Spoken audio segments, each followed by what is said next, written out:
Presiden Prabowo yang dalam masa pemerintahannya mendeklarasikan secara terbuka bahwa akan mengakui Israel sebagai negara. Presiden Prabowo ingin mengirim pasukan perdamaian dari Indonesia untuk menjaga perbatasan Israel dan Palestina.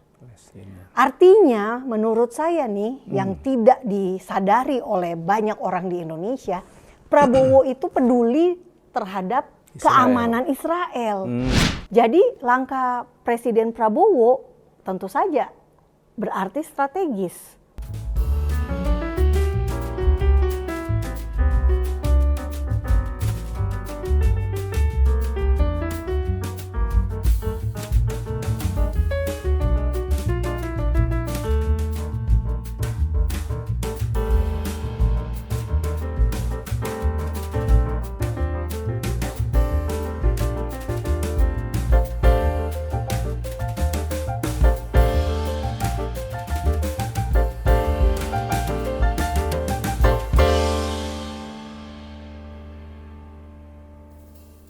God Lovers, selamat datang kembali di Diaspora TV Talk Show. Saya Pendeta Martin Hareva, senang bisa kembali bersama dengan Anda untuk membahas isu yang sangat penting dan hangat dan mungkin cukup mengejutkan. Beberapa waktu lalu, Presiden terpilih Prabowo Subianto menyatakan kesiapan Indonesia membuka hubungan diplomatik dengan Israel, asalkan Israel mengakui Palestina sebagai negara. Sebuah pernyataan berani yang bisa membuka babak baru dalam sejarah diplomasi Indonesia. Tapi juga memunculkan banyak tanya. Apa artinya ini bagi dunia? Bagi Israel dan Palestina, bagi kita orang percaya. Hari ini kita kembali bersama Ibu Monique Rickers, penggiat relasi Indonesia-Israel, pemilik channel Fakta Israel, dan seorang sahabat Diaspora TV yang terus konsisten menyuarakan kebenaran dan keadilan berdasarkan data sejarah dan iman. Bu Monique, terima kasih bisa kembali hadir di tengah kami. Dengan senang hati. Tapi sebelum kita mulai bincang-bincang, mari kita buka dalam doa. Terima kasih Tuhan untuk hari ini, di mana Tuhan kembali mempertemukan kami dengan Ibu Monique sebagai narasumber yang akan berbincang-bincang mengenai situasi Israel dan juga hubungannya dengan Indonesia. Kami mohon Roh Kudus memimpin pembicaraan kami, memberkati kami dan juga semua God Lovers yang menyaksikan tayangan ini. Terpujilah namamu Bapa. Dalam nama Tuhan Yesus kami berdoa. Amin. Dan tentu saja jangan lupa untuk like, komen, dan share, dan subscribe supaya lebih banyak orang mengenal kebenaran lewat sudut pandang firman Tuhan. Mari kita mulai. Bu Monique, bagaimana Anda menanggapi pernyataan Presiden Prabowo soal membuka hubungan diplomatik dengan Israel dengan syarat Israel mengakui Palestina? Iya, ya, Shalom Bapak Ibu semua, kita bersyukur ada Presiden Prabowo yang dalam masa pemerintahannya sebagai presiden mendeklarasikan secara terbuka bahwa akan mengakui Israel sebagai negara. Itu yang pertama. Karena di era presiden sebelumnya yang kita dengar itu adalah narasi Israel menjajah, akan memperjuangkan kemerdekaan Palestina. Jadi narasinya lebih ke negatif gitu ya. Nah, tetapi sekarang Bapak Ibu bisa dengar ada sinyalemen positif. Meski ini bukan hal baru sebetulnya Pak Pendeta. Kenapa bukan hal baru? Karena Gus Dur pernah menyuarakan untuk membuka hubungan dengan Israel. Pada tahun 2000 waktu itu Gus Dur masih menjabat ya sebagai presiden. Presiden keempat. Ya, tahun 99 sampai 2021. Meski memang tidak disampaikan seperti momen Prabowo Subianto, presiden kita menyampaikannya di depan forum, ada Presiden Prancis, Emmanuel Macron, lalu ada wartawan media internasional, media lokal. Nah, waktu itu momen Presiden Gus Dur berbeda. Tetapi yang bagus dari Gus Dur adalah langsung ada implementasi. Karena langsung ada pembukaan hubungan dagang Israel dan Indonesia. Oh gitu, ya. Jadi apa ya, bisa dibilang tidak hanya pernyataan, tapi ada tindakannya, ada actionnya. Nah, tetapi yang menarik juga dari pernyataan Presiden Prabowo, beliau menyinggung Israel harus dijamin keamanannya. Oh ya? Karena itulah Presiden Prabowo ingin mengirim pasukan perdamaian dari Indonesia untuk menjaga perbatasan Israel dan Palestina. Artinya menurut saya nih, yang tidak disadari oleh banyak orang di Indonesia, Prabowo itu peduli terhadap keamanan Israel. Karena Pak Presiden Prabowo tentu tahu Israel ini tetangganya serem-serem. Makanya perlu dijaga. Ada pasukan perdamaian. Itu cukup ada beberapa titik ya, karena kota-kota yang ada di tanah Palestina ini, sebutan tanah Palestina begitu ya, karena tersebar ini, kan. Itu tersebar beberapa kota ya yang diduduki atau dikuasai oleh Palestina. Iya. Di kiri kanannya itu wilayah Israel. Iya, betul. Berarti ada beberapa kota yang harus dikirim pasukan perdamaian ya. Iya. Mungkin yang saya lihat semangat Pak Prabowo adalah oke, kalau Israel bersedia mengakui Palestina sebagai negara, maka perbatasannya lebih konkret, lebih jelas. Asumsi saya seperti itu. Iya. Tapi memang Bapak Ibu semua, kita nggak bisa menerima syarat yang berat ini. Kenapa syaratnya berat? Karena Israel harus mengakui negara Palestina. Pertanyaannya, lokasi dari negara Palestina itu di mana? Karena saat ini yang menjadi wilayah Palestina itu adalah sebagian dari Yudea dan Samaria. Yeah. Artinya Bapak Ibu, kita akan kehilangan Yudea dan Samaria, bukan lagi menjadi bagian Israel sebagai bukti bahwa Israel mengakui Palestina sebagai negara, maka tidak ada lagi kewenangan Israel atas wilayah-wilayah di Yudea dan Samaria. Pertanyaan saya, Ibu tadi berkata bahwa Yudea Samaria dikuasai Palestina, termasuk Yerusalem? Tidak. Oh. Tapi, jadi Yudea dan Samaria yang akan menjadi wilayah Palestina itu A dan B. Yang saat ini menjadi wilayah Palestina. Dan jika Israel mau mengakui Palestina sebagai negara, Palestinanya ini mintanya ibu kotanya Yerusalem Timur. Jadi tidak mungkin terjadi. Karena ada ayat Alkitab, Bapak Ibu, di Yoel 3 ayat 2.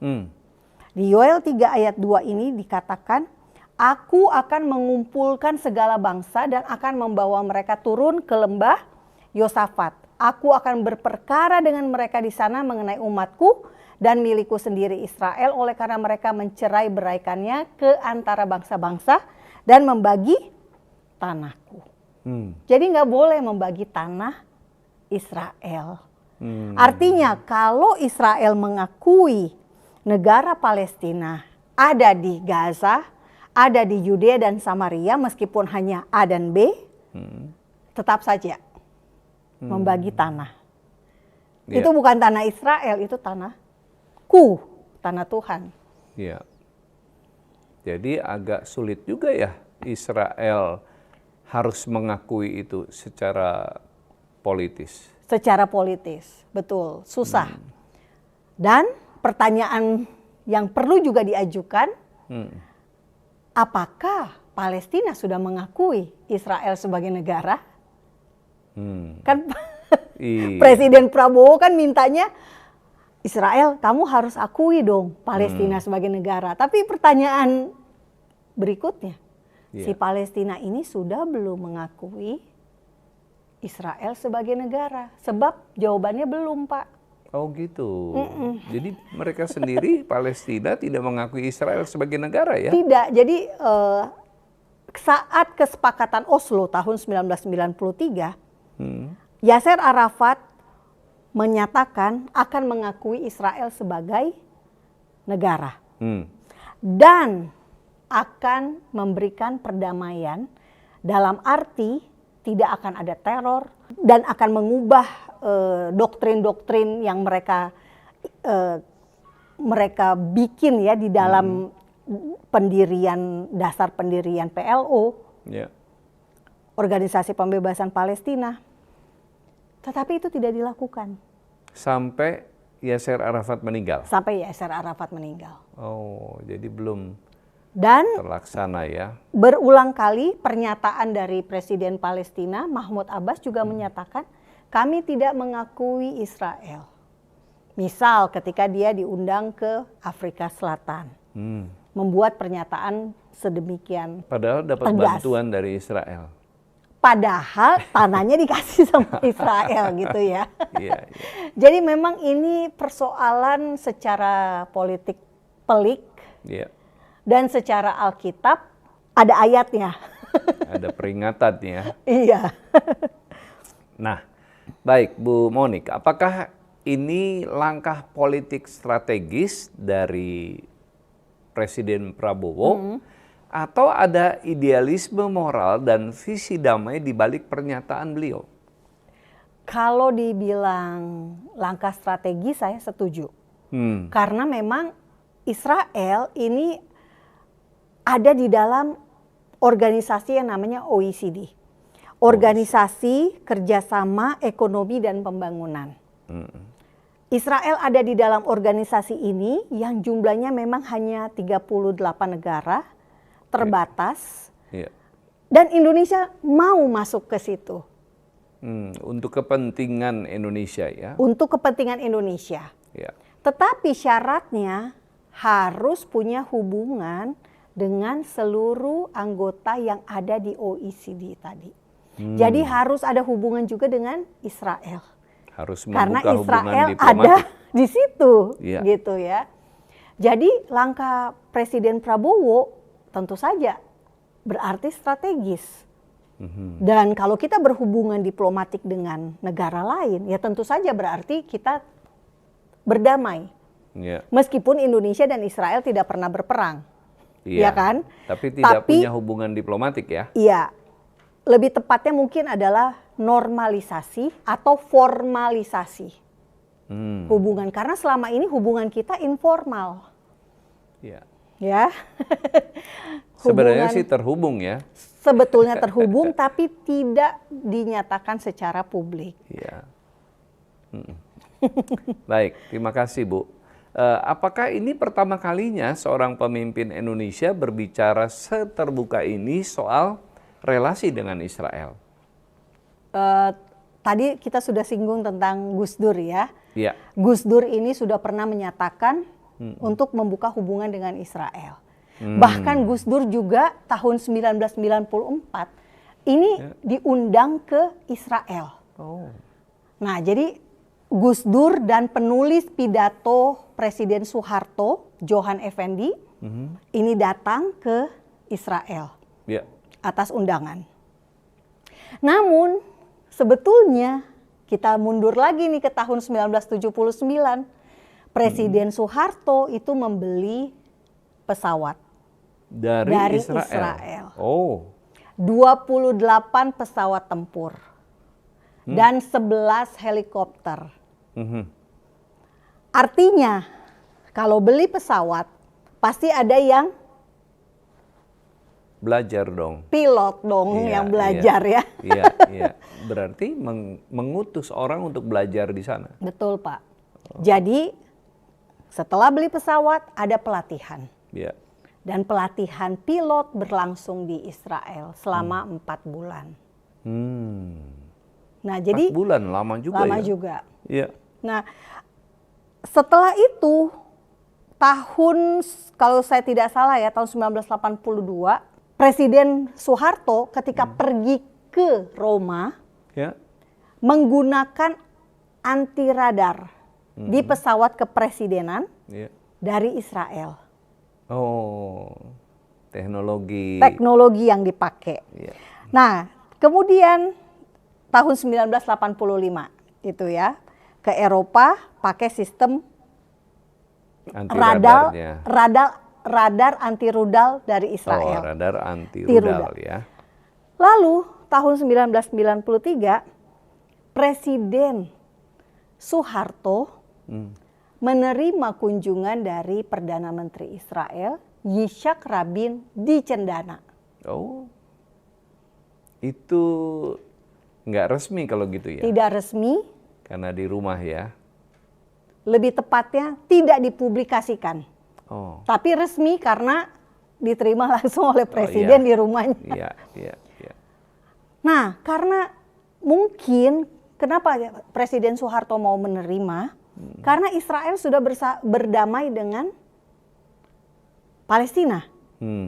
Sudah berdamai dengan Yordania. Iya. Jadi boleh dong Indonesia juga gitu ya. Saya berpikirnya seperti itu. Dan paspor kita yang tadinya dilarang ke Israel dan Taiwan, ke Israelnya dicabut. Sejak 1993. Jadi sebetulnya di masa Orde Baru, kita hubungannya bisa dibilang backstreet. Kayak orang pacaran tidak direstui. Di belakang ya. Iya, hubungannya di belakang. Nah, kalau kita lihat juga di masa Gus Dur ada hubungan dagang karena Gus Dur mengeluarkan surat pernyataan untuk berhubungan dengan Israel.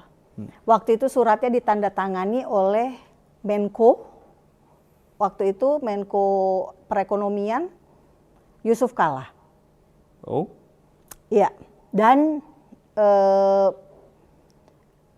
Menteri Perdagangan Luhut Binsar Panjaitan. Mungkin saya ketukar jabatannya.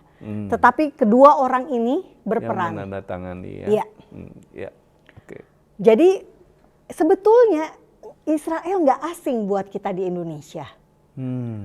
Pada saat Presiden Yudhoyono, SBY, ketika terjadi tsunami di Aceh, Israel bantu mengirimkan bantuan kemanusiaan dengan pesawat, satu pesawat mendarat di Aceh. Waktu ada gempa di masa Jokowi, ada gempa di Palu dan Lombok, itu juga Israel membantu. Memberikan alat penjernih air. Jadi banyak sekali hal-hal yang positif dari hubungan ini, meski rahasia. Tapi yang tidak rahasia adalah hubungan dagang. Jadi ada hubungan dagang yang datanya selalu diinformasikan oleh BPS, Biro Pusat Statistik. Nah, yang menarik juga di era Pak Jokowi, meski Pak Jokowi narasinya kelihatannya selalu negatif terhadap Israel ya Bapak Ibu, mohon maaf ini. Tetapi justru di era Pak Jokowi, September 2023, Pak Jokowi mengutus Gubernur Lemhanas pada masa itu, Andi Wijayanto, untuk menandatangani pembukaan Kamar Dagang dan Industri antara Israel dan Indonesia. September 2023. Ya.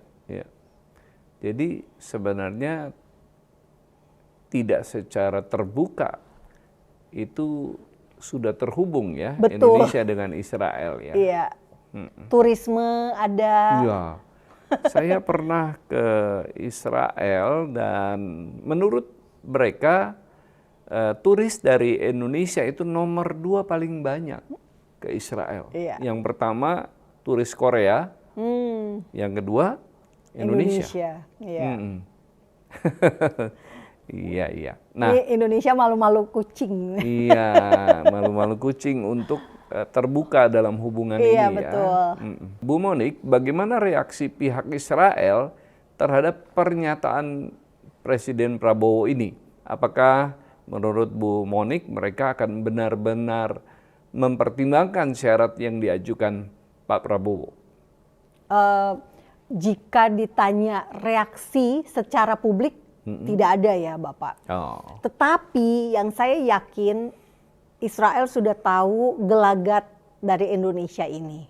Karena memang September 2023 kan sudah tanda tangan. Dan juga di masa Presiden Jokowi dan Menteri Pertahanannya Prabowo sudah ada bantuan konsultasi yang digunakan untuk proyek ketahanan pangan di Indonesia, bantuan dari konsultasinya dari Israel. Oh gitu, ya. Jadi sebetulnya mereka sudah tahu ini hanya tahap berikutnya saja. Nah, apakah Indonesia cukup penting bagi Israel menurut Bu Monik? Secara diplomatik atau strategis sehingga pernyataan Presiden kita ini bisa memberi dampak nyata? Kalau ditanya apakah Israel menganggap penting Indonesia, bagi Israel semua negara itu jika bisa berdamai tentu sangat positif. Semakin banyak teman tentu semakin bagus kan, daripada semakin banyak musuh. Tetapi secara geografis kita tuh jauh banget, ya kan? Letaknya jauh, meski sama-sama di Asia. Jadi secara radar politik mungkin Israel lebih fokus, saya ingin punya hubungan dengan Lebanon atau dengan Arab Saudi ketimbang dengan Indonesia yang jaraknya jauh. Tetapi jangan kita lupakan juga bahwa Indonesia itu adalah negara mayoritas Islam. Negara yang penduduknya mayoritas Islam. Indonesia bukan negara Islam, bukan berdasarkan hukum Islam, tetapi mayoritas Islam. Sehingga ketika berhubungan, Indonesia bisa berhubungan dengan negara Yahudi satu-satunya di dunia, ya ini sesuatu banget, gitu ya. Dan memang target dari kesepakatan Abraham berikutnya ini sebetulnya adalah Arab Saudi, Indonesia, dan Oman. Ini sebelum Trump terpilih ya. Nah setelah Trump terpilih, sepertinya Trump memasukkan juga Suriah dan Lebanon. Setelah Hezbollah dikalahkan oleh Israel. Nah sekarang prosesnya Hezbollah harus dilucuti senjatanya, diambil oleh militer Lebanon, dan baru semoga proses berikutnya adalah perdamaian. Sementara di Suriah, kalau pendapat saya pribadi, Presiden Bashar al-Assad ini kan dijungkalkan ya oleh Ahmed al-Zara yang mantan jihadis, bekas Al-Qaeda, dulunya lagi ISIS, gitu ya, terus bikin kelompok sendiri namanya HTS. Dan dia berhasil gitu loh memposisikan diri sebagai presiden. Menurut saya Israel nggak usah buru-buru sama Suriah berdamai. Suruh aja Suriah pemilu dulu deh. Setelah presiden terpilih baru berhubungan. Jadi nggak perlu cepat-cepat karena takutnya masih bergejolak selain masih bergejolak, ideologinya belum berubah nih si Presiden Jolani ini, Ahmed al-Zara ini belum, ideologi kan susah dihilangkan Pak. Itu dia. Oh gitu ya, itu pendapat Bu Monik melihat situasi ini. Nah Bu Monik, apa tanggapan dunia Arab, Oki dan negara-negara Barat terhadap sikap baru Indonesia ini? Apakah mereka melihat ini sebagai terobosan atau justru sebagai ancaman? Nah, ini Oki belum merilis pernyataan resmi Yang terakhir yang saya baca baru rilis tentang insiden antara India dan Pakistan. Oh. Bisa jadi Oki juga tidak terlalu fokus ke Indonesia dan Israel. Mungkin Oki lebih sibuk ngurusin Palestina di Gaza. Orang-orang Palestina di Gaza ini bagaimana nasibnya? Karena memang saat ini posisi Hamas kan sudah mulai secara struktur organisasi itu sudah tidak ada lagi nih, pemimpin-pemimpinnya nggak ada. Sudah tinggal komandan terorisnya saja di lapangan. Yang di lapangan. Ya. Dan juga mereka sekarang harusnya ya Pak, memang sudah secara teori sudah harusnya tidak punya pengaruh secara politik ke luar negeri. Karena ya sudah orangnya sudah nggak ada gitu loh. Ya kan? Iya, iya. Nah, jadi sejauh ini ya dunia Arab saya lihat belum ada komentar. Tetapi dunia Barat ya tentu saja Prancis yang mengajak Presiden Indonesia untuk datang ke konferensi perdamaian di Paris Juni ini, pertengahan Juni, dan nanti ada juga di New York di PBB untuk membahas negara Palestina. Jadi Prancis akan mengakui negara Palestina dan Indonesia mengakui negara Israel. Oh gitu ya. Seperti itu. Iya, jadi negara Arab yang tergabung dalam Oki iya. belum bereaksi. Paling tidak belum ada rilis pers resmi terhadap pernyataan yang baru dari Presiden Prabowo. Iya, betul. Iya. Nah, di media sosial, media arus utama, hingga pernyataan para ahli sejarah dan hubungan internasional, banyak yang nampaknya masih bias terhadap Israel. Kenapa itu? Apakah karena literasi sejarah yang lemah atau memang tidak mau memahami realitas sebenarnya? Mungkin pada nggak nonton Diaspora TV ya. Jadi kurang teredukasi. Ya memang juga kalau kita lihat narasi-narasi di media sosial, di media massa, teman-teman saya wartawan memang bisa dibilang pola pikir mereka itu memang tidak menerima Israel.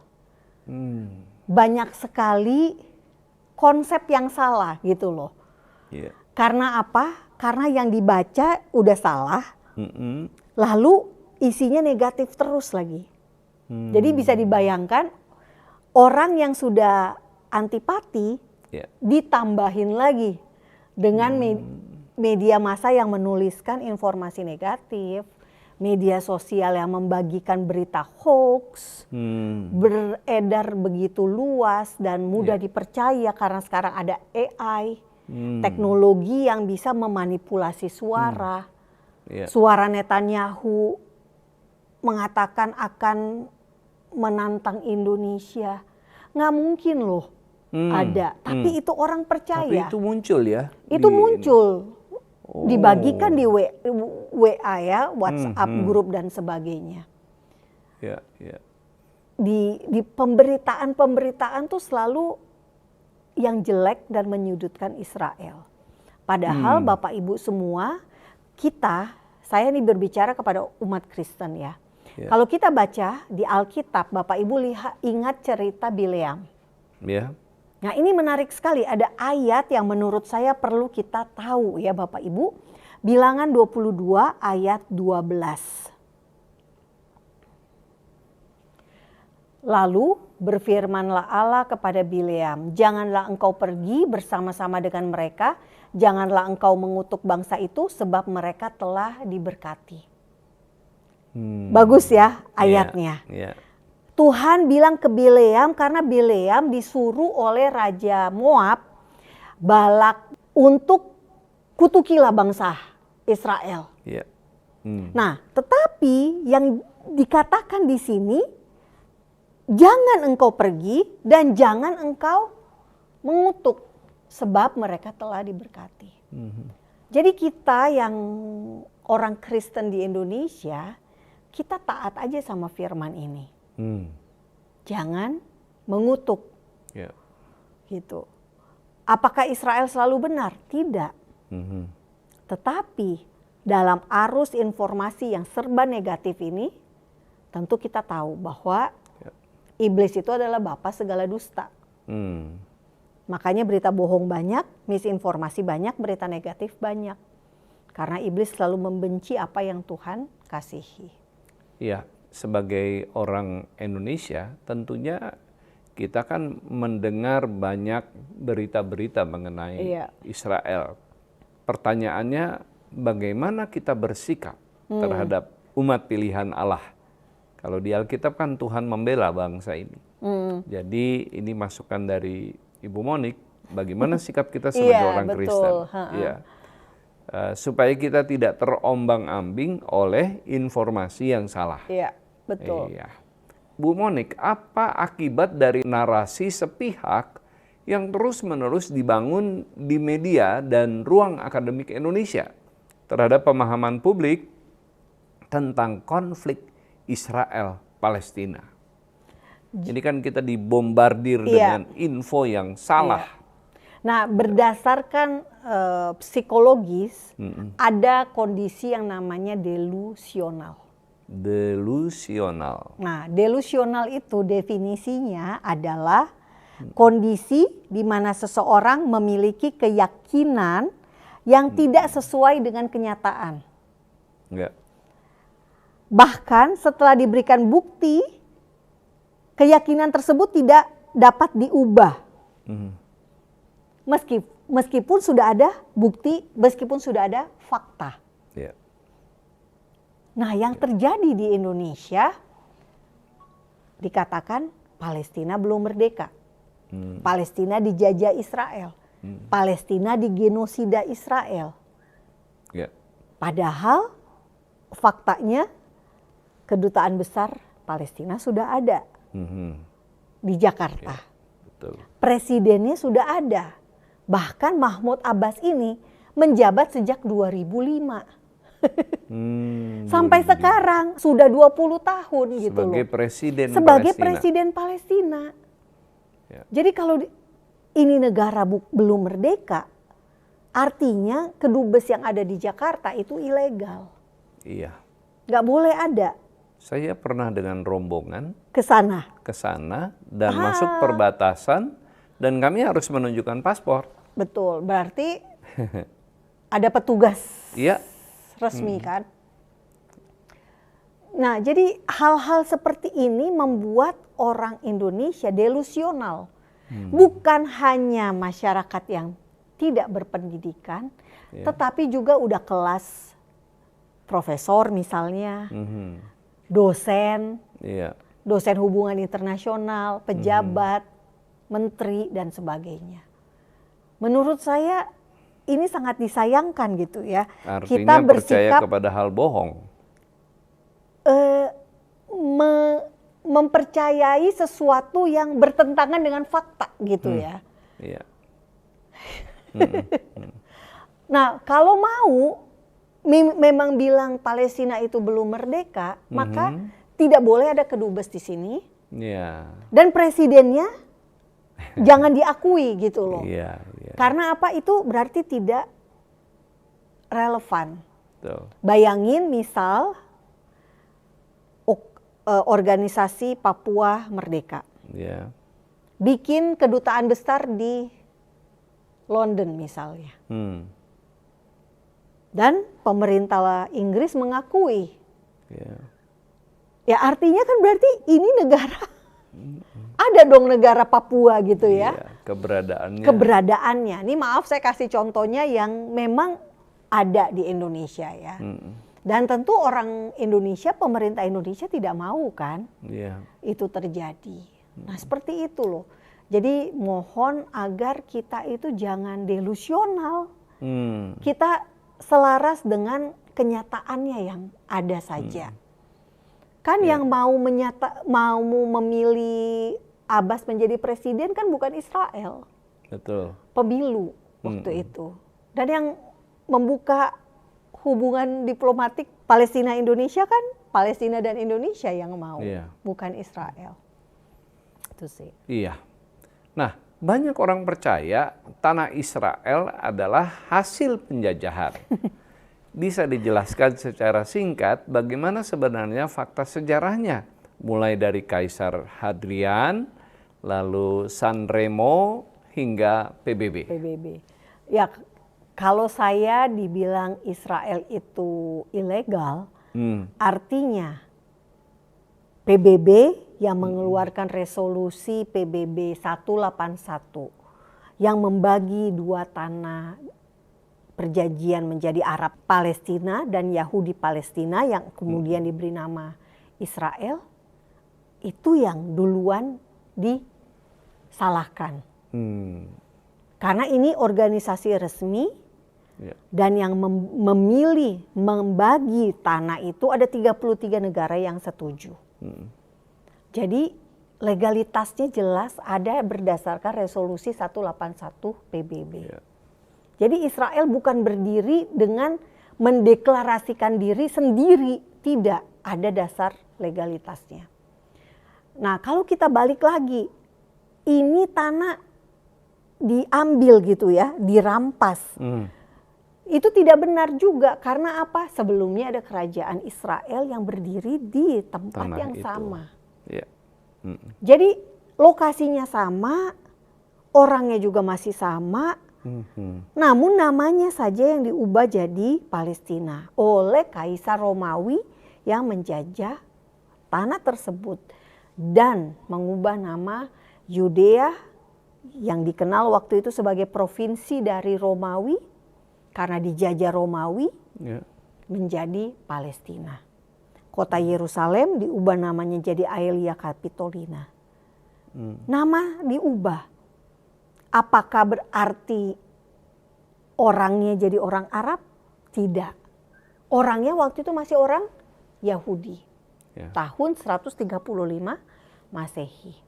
Nah, kalau kita lihat ketika negara Israel berdiri, karena tadi sebelumnya sudah dibagi dua ya tanahnya oleh PBB, dan sebelumnya Inggris ketika berhasil menguasai tanah perjanjian, tanah Israel dari Ottoman, kekhalifahan Islam selama 400 tahun menjajah tanah Israel itu, tanah perjanjian.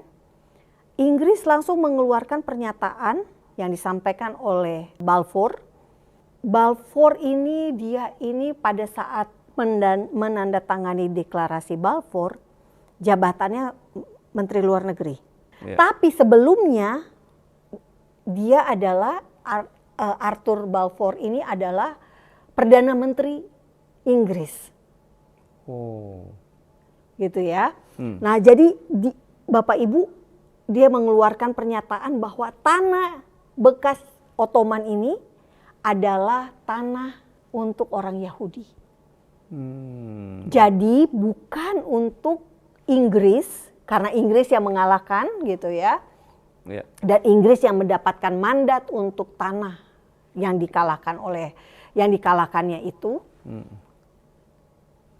Dan tanah itu juga meskipun ada orang Arab ya di dalamnya, dia memberikannya kepada orang Yahudi.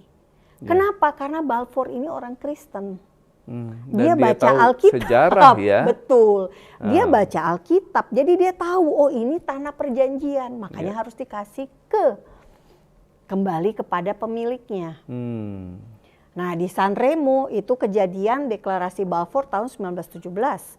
Kemudian di Sanremo tahun 1920. Ini cikal bakal dari Liga Bangsa-Bangsa sebelum ada PBB tahun 1945. Nah, di Sanremo tahun 1920 ini, Sanremo di Italia, 52 negara setuju dengan deklarasi Balfour tadi. yang adalah Perdana Menteri Inggris. Ya, pada saat dia mengeluarkan itu, ini diserahkan kepada bangsa Yahudi.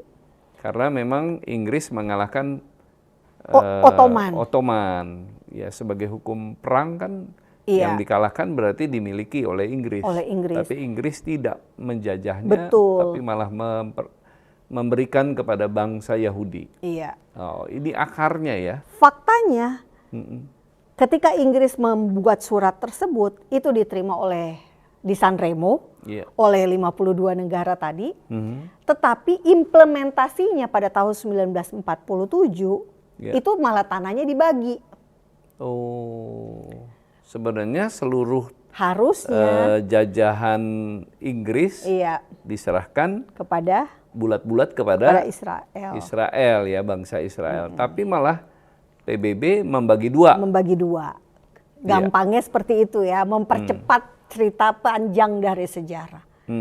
Tapi yang menarik dari fakta ini, kenapa Israel ketika menjadi negara itu bukan tanah kosong? Karena waktu Israel masuk ke tanah perjanjian, Bapak Ibu, kita lihat juga tanah itu nggak tanah kosong. Nah, kalau kita baca di Keluaran 3 ayat 8, di sini ditulis, sebab aku telah turun untuk melepaskan mereka dari tangan orang Mesir dan menuntut mereka keluar ke negeri itu, ke suatu negeri yang baik dan luas, suatu negeri yang berlimpah-limpah susu dan madunya, ke tempat orang Kanaan, Het, Amori, orang Feris, orang Hewi, dan orang Yebus. Jadi ada 6. Ada 6 bangsa. Tetapi di Ulangan 7 ayat 11 itu ada 7 bangsa.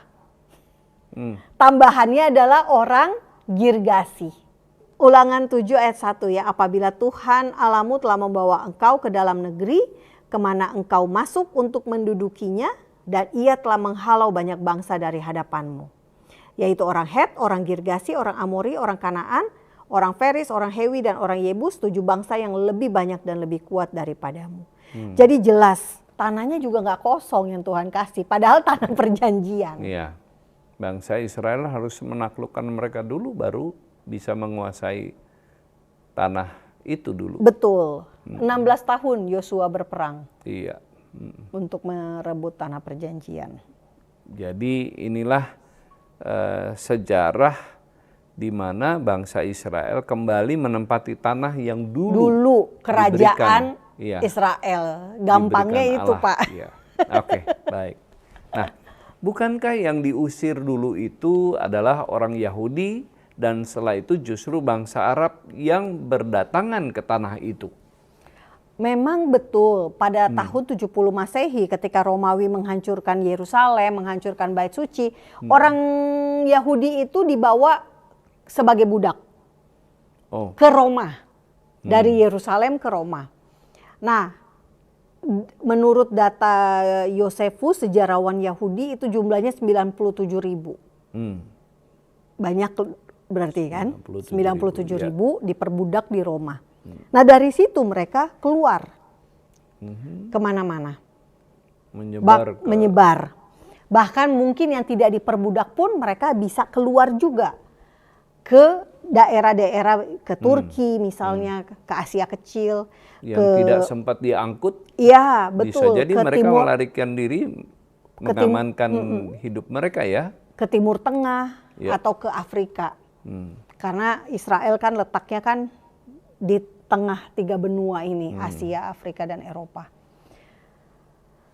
Namun komunitas yang tersisa itu juga tetap ada, Pak.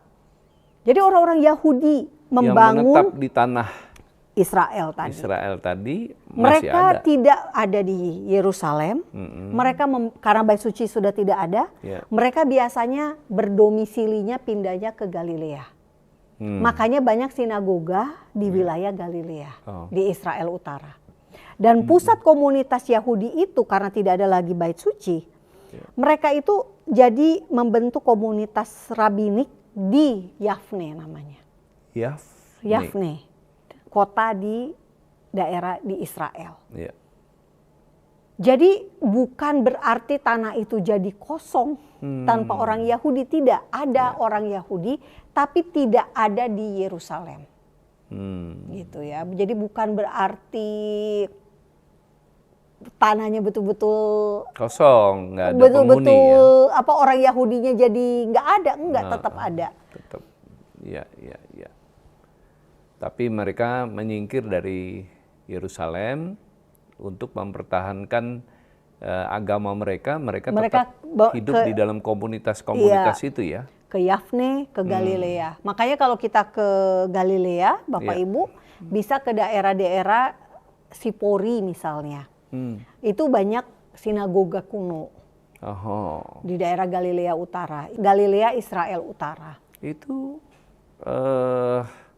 di tempat penyeberangan perahu. Oh iya. Itu kan juga sebuah sinagog ya. Dekat situ. Di pinggir Danau Galilea. Itu. Nah itu dia, di Galilea itu cukup banyak sebetulnya. Karena akhirnya komunitas yang menjadikan Yerusalem sebagai pusat ibadah itu tidak ada lagi, hancur, pindah terpaksa. Begitu ya. Nah, apakah benar bangsa Palestina sebagai negara belum pernah eksis secara resmi sebelum berdirinya Israel? Belum pernah ada memang. Karena secara kalau memang ada, tahun berapa? Ya. Nama pemimpinnya siapa? Ya. Ibu kotanya di mana? Pasti kita ada nama dan sejarahnya gitu ya. Nah, jadi orang-orang yang dinamakan Palestina sekarang itu adalah orang-orang Arab. Orang-orang Arab yang berdatangan di masa kekhalifahan Islam. Dan memang paling banyak ketika datang di masa Ottoman. Karena di masa Ottoman ini memang sudah bisa dibilang Yerusalem itu menjadi kota internasional ya. Ada orang Yahudi, ada orang Kristen, ada orang Islam. Nah, makanya di masa Ottoman ini pula dimulailah yang namanya dhimmi, warga kelas 2 bagi orang non-Islam. Yang harus wajib bayar jizyah, pajak keamanan. Nah, jadi seperti itu.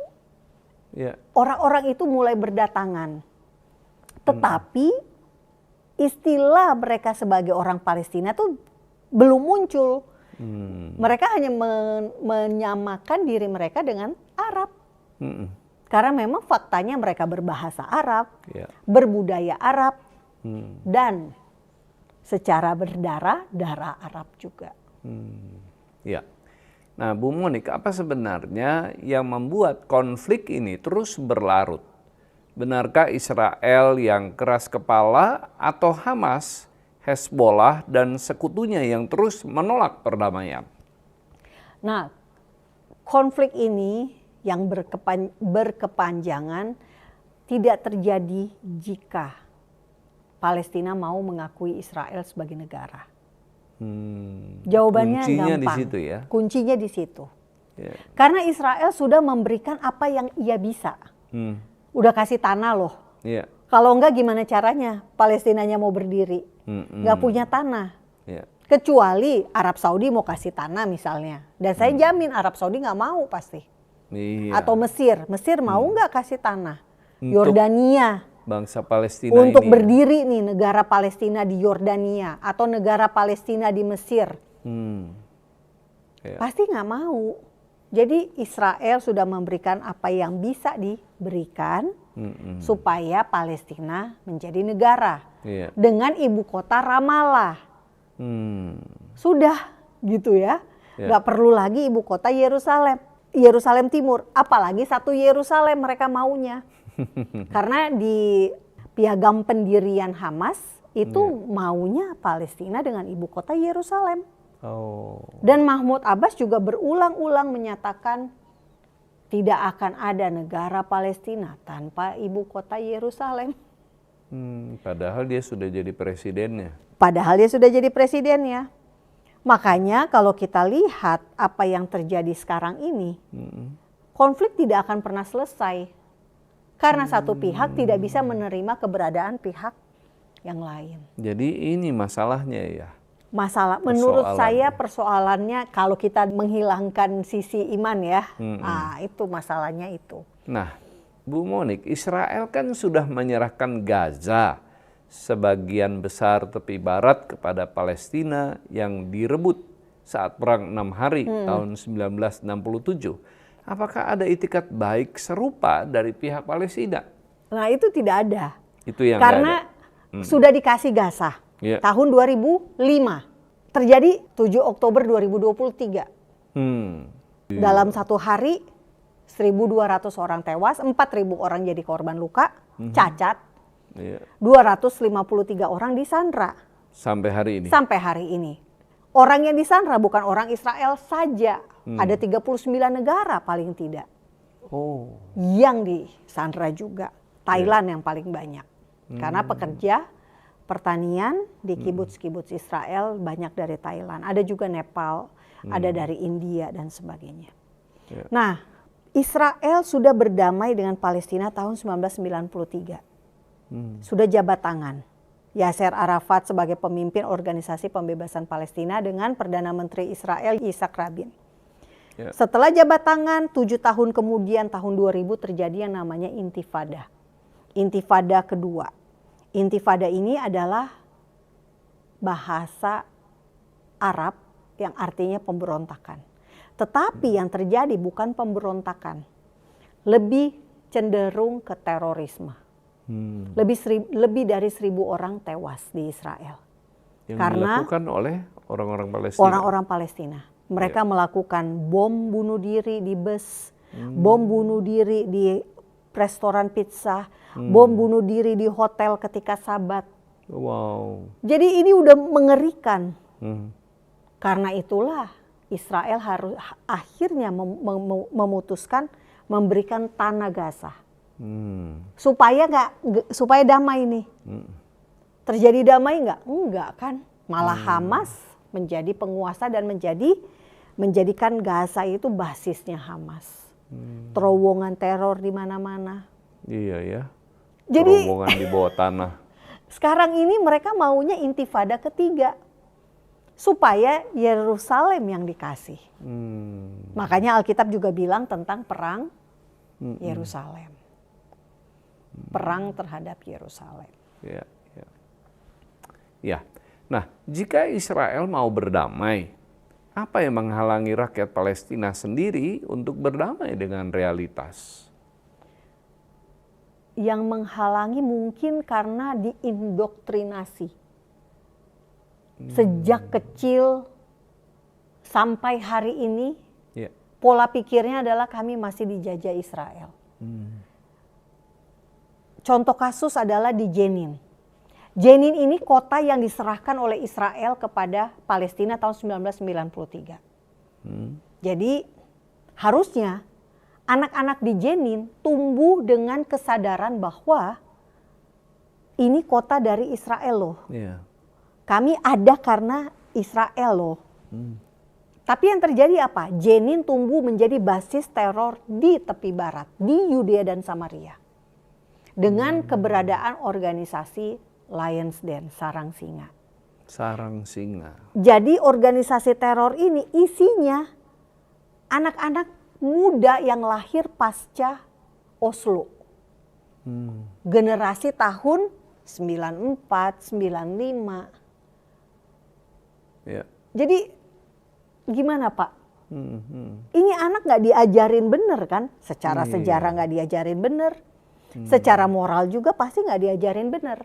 Karena yang diajarkan adalah kamu harus bunuh orang Yahudi. Karena orang Yahudi ngambil tanah kamu. Kalau itu yang terjadi gak pernah selesai dong konfliknya ya. Semua yang terjadi harus digenapi termasuk yang ngeri-ngeri. Yakni perang. Perang terhadap Yerusalem di Sakaria itu jelas. Jadi kita tinggal menunggu penggenapannya. Karena apa? Polanya yang terjadi di bangsa-bangsa sama. Ngikutin dengan apa yang akan terjadi di Alkitab. Yang direbut Yerusalem, bukan New York, bukan Jakarta. gitu ya. Makanya perang yang disebutkan di kitab Sakaria, Yerusalem. Menarik sekali ya. Apakah Ibu bisa sedikit menjelaskan ini? Nubuatan di kitab Sakaria tentang... Di Sakaria bisa dilihat di Sakaria 14. Sakaria 14 ayat 2. Aku di sini tentu Tuhan, aku akan mengumpulkan segala bangsa untuk memerangi Yerusalem. Kotanya direbut, rumah-rumah dirampoki, dan perempuan ditiduri. Artinya ini akan terjadi seperti 7 Oktober, pemerkosaan. 2 tahun lalu ya? Iya. Setengah dari penduduk kota itu harus pergi ke dalam pembuangan. Tetapi selebihnya dari bangsa itu tidak akan dilenyapkan dari kota itu. Jadi nubuatan ini yang sekarang terjadi ya? Iya. Dan dilanjutkan di ayat ketiganya, Bapak Ibu kita bisa lihat, Tuhan akan maju berperang melawan bangsa-bangsa itu seperti ia berperang pada hari pertempuran. Kalau kita sambungkan ayat dari ayat Sakaria 14 ayat 2 ke ayat 3, jelas berarti Sakaria 14 ayat 2 ini belum terjadi. Karena meskipun Israel diserang, Yerusalemnya direbut, masa Romawi, kan Tuhan tidak berperang ya pada ayat lanjutannya. Jadi masih akan terjadi. Nah, kalau kita lihat lagi di Wahyu itu juga ada bahwa kota suci itu akan dikuasai oleh bangsa-bangsa. Jadi memang ini sesuatu yang kita orang Kristen mungkin percaya nggak percaya. Tapi lama-lama kalau kita ngikutin dengan apa yang terjadi di dunia, kita percaya bahwa ini ada pola yang Tuhan memang sudah berikan kepada kita. Sudah informasikan melalui Alkitab. Sudah dinubuatkan sehingga kita nggak perlu kaget, nggak perlu bingung. Bukan berarti kita jadi ketakutan. Enggak, justru kita makin yakin ini Alkitab saya nih benar. Karena apa yang ditulis di Alkitab terjadi. Jadi kita nggak main-main gitu loh ya dengan Alkitab. Nah, Bu Monik, secara konkret kalau hubungan diplomatik dibuka, manfaat apa yang bisa didapat Indonesia dari Israel? Apakah dari segi teknologi, pertanian, militer, pendidikan, sains, dan keamanan cyber misalnya? Kalau menurut saya saat ini kan tadi kita sudah bahas Bapak Ibu semua bahwa ada hubungan dagang ya. Tetapi hubungan dagang itu terjadi mungkin hanya bisa dilakukan lewat sekelompok orang yang punya akses pada kekuasaan atau pada Israel. Karena apa? Karena ini hubungan diam-diam, hubungan backstreet, informal. Bayangkan kalau hubungan formal dibuka. Semua pengusaha punya akses yang sama. Bukan hanya yang dekat dengan penguasa atau yang dekat dengan Israel. Artinya ada kesetaraan, ada peluang yang sama buat setiap orang. Dan yang paling penting adalah kita tidak perlu melalui pihak ketiga yang menerima keuntungan tersebut. Bayangkan keuntungan yang diambil oleh Singapura.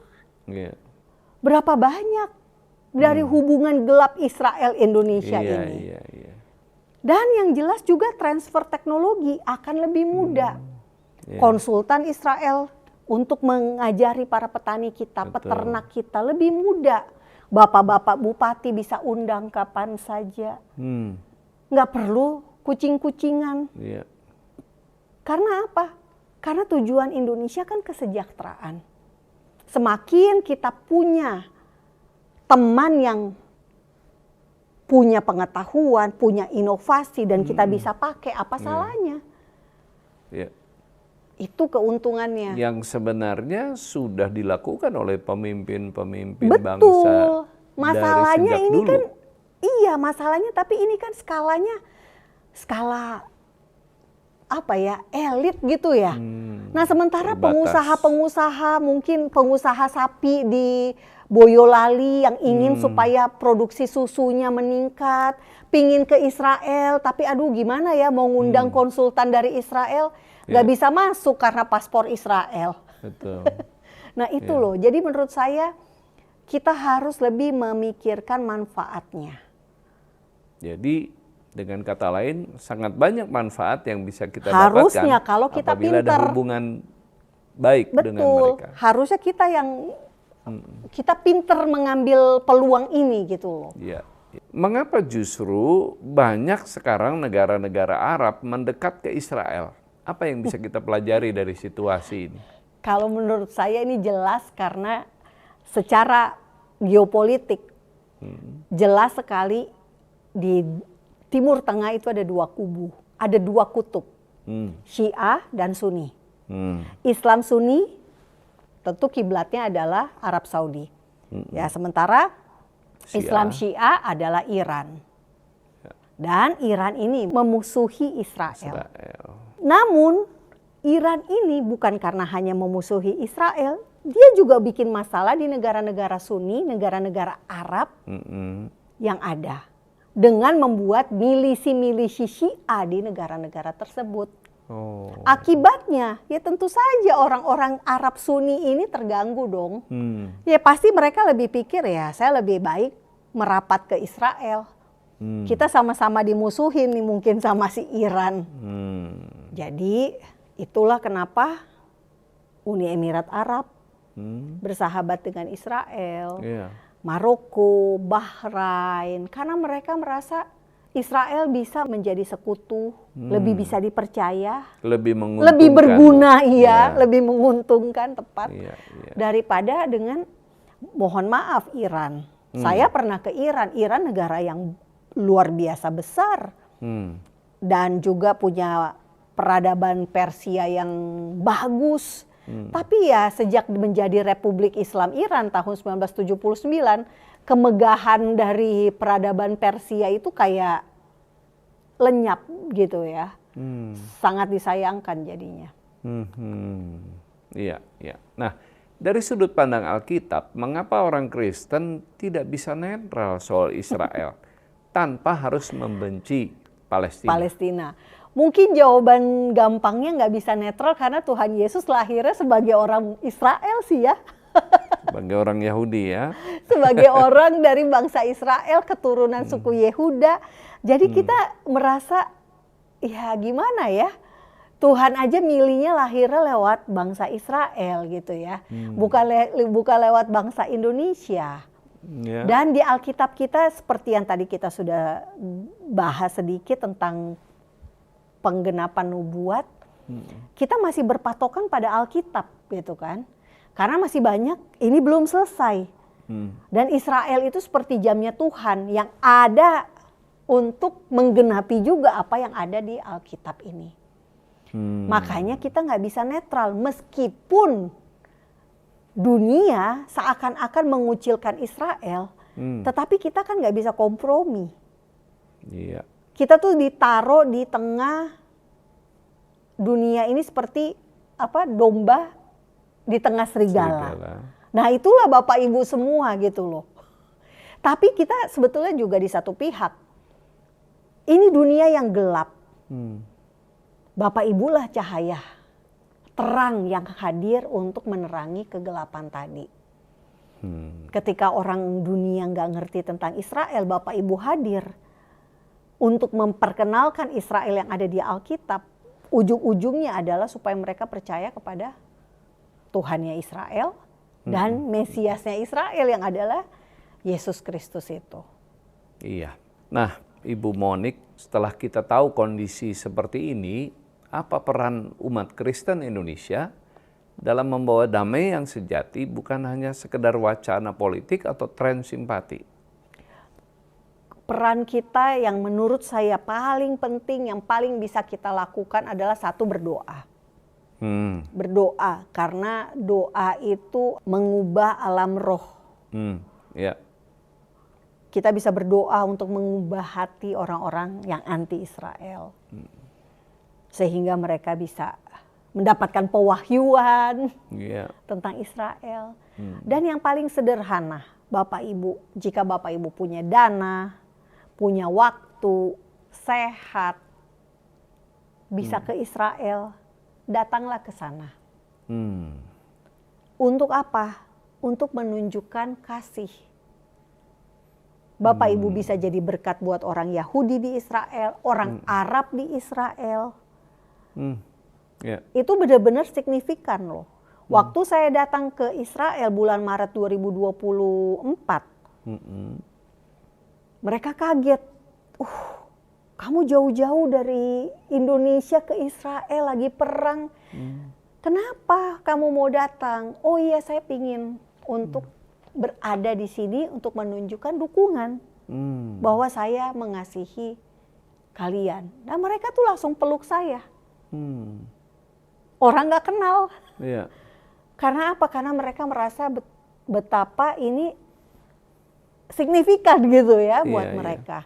Karena mereka selama ini dimusuhin banyak bangsa. Karena mereka selama ini dimusuhi. Dan ketika mereka tahu saya orang Kristen, lucunya mereka tuh pikir orang Kristen itu, mohon maaf nih ya, menyembah Maria. Nah, saya bilang enggak, saya menyembah Tuhan yang sama dengan Anda. Saya bilang aja, Allah Abraham, Allah Ishak, Allah Yakub. Gampangnya kan itu dulu. Wah, mereka kaget. Saya bilang, ini lihat Alkitab saya, ada perjanjian lamanya kan? Iya, betul. Pas lagi saya baca Yesaya lagi. Ya udah saya kasih lihat nih, saya baca Yesaya. Nah, saya kasih. Jadi mereka sendiri, wow, ternyata orang Kristen dari Indonesia nih. Dan sampai sekarang saya masih berhubungan dengan orang-orang itu, masih WA. Ya, saya nggak tahu apakah mereka akan melihat Yesus melalui saya. Saya berharap demikian, gitu ya, menjadi kitab yang terbuka, menjadi teladan buat mereka. Nah, itulah yang menurut saya bisa kita lakukan. Tentu saja kalau Bapak Ibu tidak bisa ke Israel, Bapak Ibu tetap bisa berdoa. Bapak Ibu tetap bisa. Satu hal yang juga penting adalah yang saya pelajari dari kitab Obadya. Obadya ini berbicara hanya satu pasal di Alkitab kita. Pendek banget. Tapi ngomongin tentang sikap hati dari Esau. Dari keturunan Esau, Edom. Bagaimana Edom bersukacita ketika melihat Yakub dalam keadaan menderita. Saya menangkap kita nggak boleh kayak gitu. Karena apa? Akhirnya Tuhan menghukum Edom. Betul. Kita nggak boleh kayak melihat, wah Israel diperlakukan kejam oleh teroris Palestina dan kita bilang syukurin kamu sih soalnya genosida bla bla bla. Itu salah gitu ya. Padahal informasi yang nggak benar. Informasinya nggak benar. Jadi memang Bapak Ibu baca kitab Obadya dan itulah sikap hati kita juga harus benar di hadapan Tuhan. Ya, baik. Ini nasihat yang bijak bagaimana kita bersikap sebagai orang Kristen di Indonesia ini. Ya. Nah, apakah mungkin berdiri bersama Israel sambil tetap mendoakan damai untuk Palestina? Tentu bisa. Tentu bisa. Tentu bisa, iya. Karena satu hal ya, orang Israel saja memperlakukan orang Palestina dengan baik kok.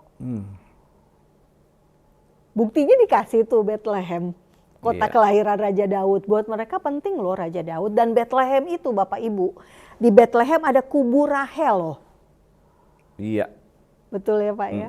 Nah, jadi kan betapa itu signifikan buat sejarah Israel, tapi dikasih. Kenapa dikasih? Demi damai.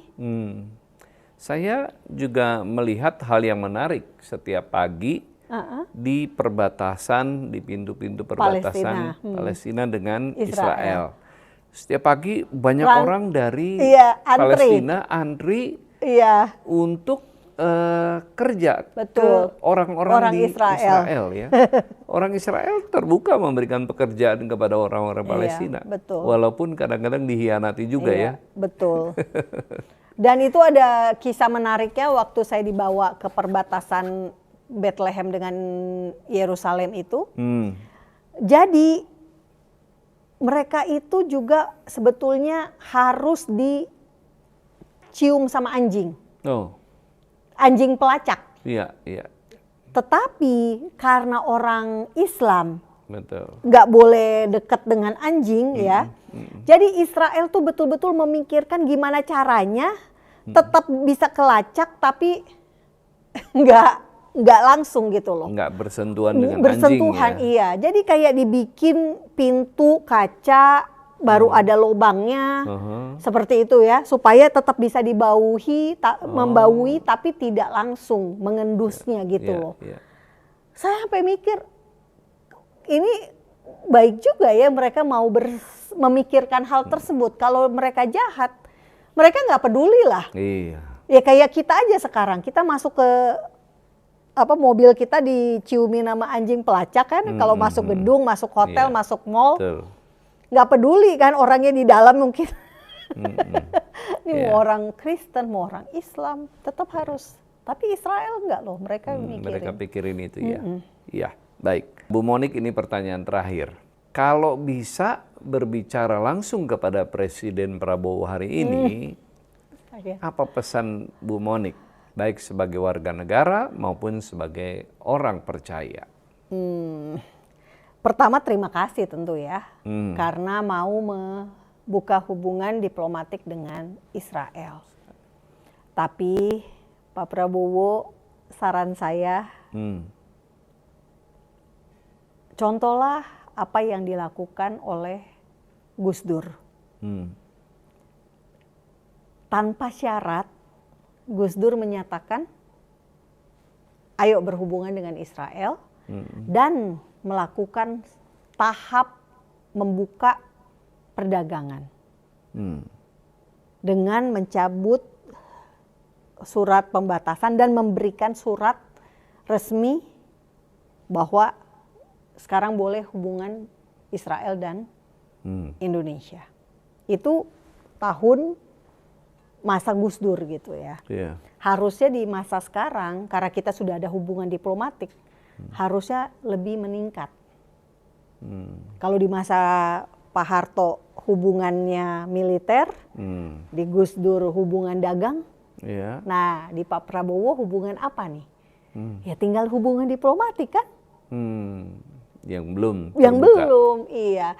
Jadi langsung saja Pak, dipercepat gitu ya. Kenapa? Karena ya memang momentumnya sudah pas. Ya kan? Soeharto sudah melakukan langkah, Gus Dur sudah melakukan langkah, SBY juga sudah melakukan langkah loh. Dengan cara apa? SBY minta kepada Israel agar diperbolehkan mengirim pasukan perdamaian ke perbatasan Israel-Lebanon, UNIFIL. Makanya anaknya SBY, AHY, bisa jadi anggota UNIFIL. Tapi yang saya tahu Pak, ketika sebuah negara mengirimkan pasukan perdamaian, kedua belah pihak harus menerima. Nah, Israel nggak ada hubungan diplomatik kan sama Indonesia, tapi Israel setuju. Menerima ya. Menerima. Artinya udah lebih baik lagi nih, gitu kan. Nah, udah meningkat. Jokowi sudah tanda tangan yang tadi saya katakan, September 2023 Kadin Israel Indonesia. Tinggal Pak Prabowo nih bolanya. Karena sudah step berikutnya hubungan diplomatik. Oke. Jadi terima kasih Pak Prabowo. Terima kasih Bu Monik untuk Sama-sama. penjelasannya. God Lovers, kita sudah mendengar paparan yang mencerahkan dari Bu Monik Rickers tentang dinamika baru hubungan Israel dan Indonesia. Nah, sebagai orang percaya kita terpanggil untuk berdiri bagi kebenaran dan damai, bukan berdasarkan opini dunia, tapi berdasarkan firman Tuhan. seperti tertulis dalam Mazmur 122 ayat 6. Berdoalah untuk kesejahteraan Yerusalem. Biarlah orang-orang yang mencintaimu mendapat sentosa. Kita berdoa untuk Israel, tapi kita juga tidak melupakan rakyat Palestina yang merindukan damai. Kita tidak berdiri berdasarkan kebencian, tapi berdasarkan kasih dan keadilan Allah. Terima kasih banyak kepada Bu Monik atas waktunya. Terima kasih. Jangan lupa like, share, komen, dan subscribe karena Anda bagian dari misi penyebaran tentang terang di tengah gelapnya kebingungan dunia. Sampai jumpa di episode Diaspora TV Talkshow berikutnya. Tuhan Yesus memberkati.